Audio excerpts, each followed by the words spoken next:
네, 안녕하세요. 정답 없는 입시 균형이 답이다. 학습균형 온라인 설명회 오늘 2월 시작하겠습니다. 오늘 주제는요. 잠깐만 제가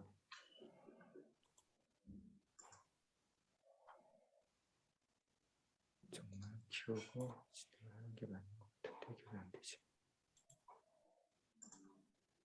저번에 녹음을 할 때 화면이 보여서 제가 지금 이게 정리를 하다 보니까 정리가 잘 안 돼서 잠깐만 죄송해요.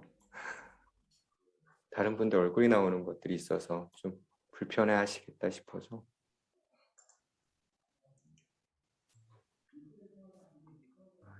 쓸 수 없나 보다.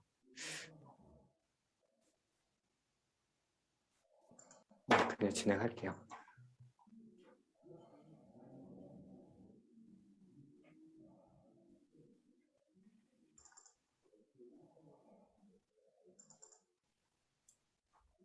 제 거가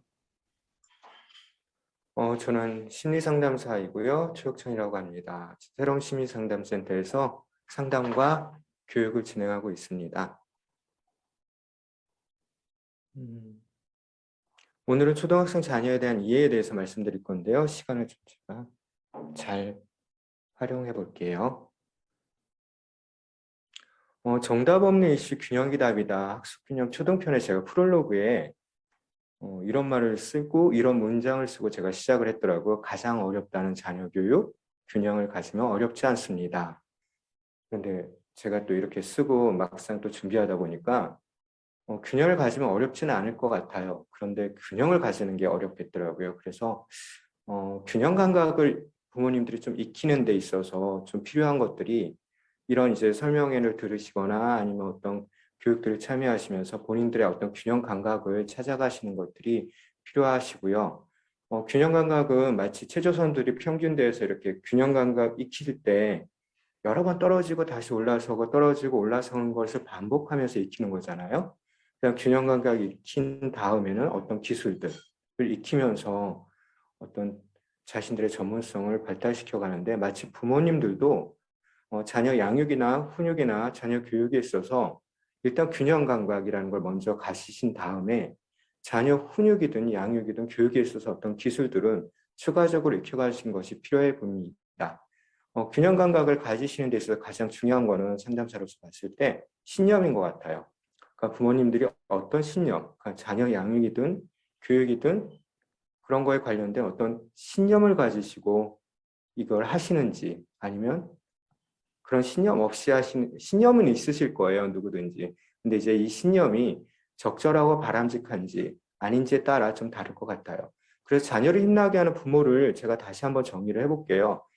어, 적극적인 부모 역할을 이제 부모 교육을 주로 많이 하는데 AP 부모 교육을 할 때 거기서 이제 정의 내린 것들을 보면 자녀를 일단 존중하고 격려하는지가 가장 우선이에요. 기본 베이스가 부모님이 자녀를 대하는 태도에 대해서 많이 초점을 두거든요. 그건 존중하고 있는지, 그런 실제 격려하고 있는지. 이 격려는 칭찬하고 다르다라는 거는 수많은 이제 인터넷이나 유튜브 보시면 이해하실 수 있으실 것 같고요.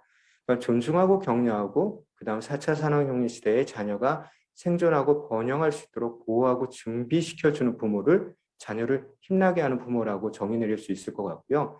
2080은 저번에도 이제 말씀드렸듯이 이 아이들이 이제 평균 수명이 거의 100세 이상일 거예요. 그러면 이제 부모님들이 실제 20살, 그러니까 아이들이 20세 될 때까지, 그러니까 대학교 들어가기 전까지 충분히 도움을 주시고 나머지 80년은 혼자 살아갈 수 있는 힘을 키워주시는 게 가장 좋은 부모라고 생각을 합니다. 그 20살까지 중에서도 초등자녀, 그러니까 한 10세, 12세까지가 가장 또 중요한 시기라고 보이고요. 심리상담 쪽 장면에서는 아이들이 그 심리적인 힘이 키워지는 게 결국은 아동기까지를 많이 보기 때문에 그쪽을 많이 중요하게 생각을 합니다. 그리고 자녀를 힘들게 하는 부모는 확증 편향이라는 단어가 있거든요. 심리학 용어 중에 자신의 생각과 맞는 정보만 받아들이고 다른 정보는 무시하고는 사고방식인데 이걸 왜곡된 신념이라고 표현하기도 해요. 그러니까 어떤 본인의 왜곡된 신념을 가지고 자녀 양육이나 자녀 교육을 하시다 보면 많은 문제가 일어날 수밖에 없고 갈등이 일어날 수밖에 없겠더라고요. 그래서 이건 부모님의 탓을 하기보다는 상담이나 이런 거에서 저희가 부모 교육을 할 때 부모님도 결국은 원가족, 그러니까 부모님에게 교육받고 경험된 부모 자녀 관계가 있으실 거예요. 거기서 이제 받아들인 어떤 신념들이 있으실 거고 그 신념대로 자녀를 양육하게 되시고 교육하게 되시다 보니까 아까 말씀드린 균형 감각을 가지실 때 가장 중요한 이제 핵심적인 본인의 이제 양육에 관련된 신념이 어떤 건지를 점검하시는 것은 가장 중요합니다. 그걸 좀 객관적으로 바라보시고 내가 가지고 있는 신념이 진짜 건강한지 이게 바람직한 건지 자녀를 힘나게 하는 건지 아니면 자녀를 힘들게 하는 건지를 좀 이렇게 평가하는 것들을 중요하다고 생각을 해요. 그래서 초등자녀 같은 경우는 특히 아이가 이제 시작 이제 학습이라는 거 이제 공부라는 걸 막 시작하는 그다음에 이제 또래 관계가 이제 상당히 넓어지는 과정에 있거든요. 단계이거든요. 그러다 보니까 이 두 가지를 어떻게 이제 부모님들이 도와주고 어떻게 이제 양육을 할 건지에 따라서 아이들이 이제 잘 성장한다. 라고 가능성이 상당히 높아지는 거죠. 그래서 초등자녀일 때는 초등자녀 학습균형에서 이제 이 이야기로 시작을 해볼게요. 이번에 이제 설명회 준비하면서 이 최소량의 법칙 예전에 생물 시간에 배웠던 거 생각나더라고요. 그래서 인터넷 좀 서칭을 해보니까 실제 존재하는 것들이 있더라고요. 식물의 성장을 좌우하는 것은 넘치도록 공급되는 영양소가 아니라 가장 부족한 영양소라는 것이다. 실제 이제 물통 비유를 많이 하는데 학습도 마찬가지인 것 같아요. 그러니까 초등자녀에서 학습 균형을 이제 되게 중요하게 말할 때 어느 한 가지가 이제 부족하면 거기에 맞춰서 아이들의 학습 성취감이 그러니까 이제 물통에 물을 채운다고 하면 거기까지만 이제 드러나는 것 이제 성취를 이룰 수 있다라고 보거든요. 가령 이제 그러면 어떤 것들이 이제 영향을 미치는가 여러 가지 요인을 보는데 초등편에 제가 책에도 있는 내용이에요. 인지정서 행동 환경이라고 크게 카테고리 보시면 인지적인 측면에서 아이가 취약한 부분이 있는지 없는지를 부모님들이 아셔야 되고 특히 이제 정서가 아이들의 공부에 많이 영향을 미쳐요. 실제 인지 능력에 아이들의 정서, 특히 불안, 우울은 스트레스를 포함한 불안, 우울은 인지 능력을 상당히 저하시키기 때문에